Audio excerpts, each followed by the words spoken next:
On July 30, 1619, the Virginia House of Burgesses, the first representative assembly in America, met for the first time in Jamestown, Virginia. This small, humble gathering consisted of 22 elected representatives, who were tasked with making decisions on behalf of the colony. Up until this point, the Virginia settlers were ruled by colonial governors and distant officials from the Virginia Company, who had little regard for the wishes of the colonists.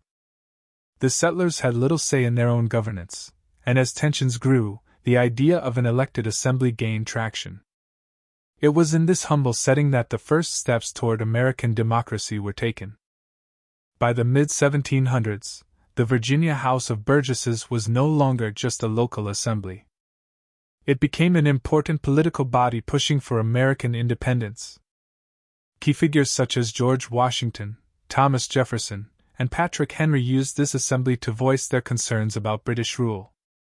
In 1765, Patrick Henry delivered one of his most famous speeches, challenging the Stamp Act and asserting that the colonies should not be taxed without their own representation. This speech ignited a wave of rebellion and sparked discussions about the colonies' rights. The Virginia House of Burgesses became a breeding ground for revolutionary ideas, pushing the boundaries of freedom and self-governance. After the Boston Tea Party, the relationship between the colonies and Britain grew even more strained. The Virginia House of Burgesses quickly became a vocal opponent to British tyranny. In 1774, the Assembly called for a day of prayer and solidarity with the people of Boston. The British governor responded by dissolving the House, but the members of the Assembly continued to meet secretly, knowing the future of America depended on their actions.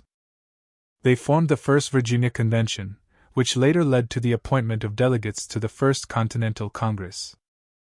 In 1775, the Assembly heard the now iconic words of Patrick Henry, who delivered his famous speech, urging the colonies to choose freedom over tyranny. His words, "Give me liberty, or give me death," became the rallying cry for the American Revolution.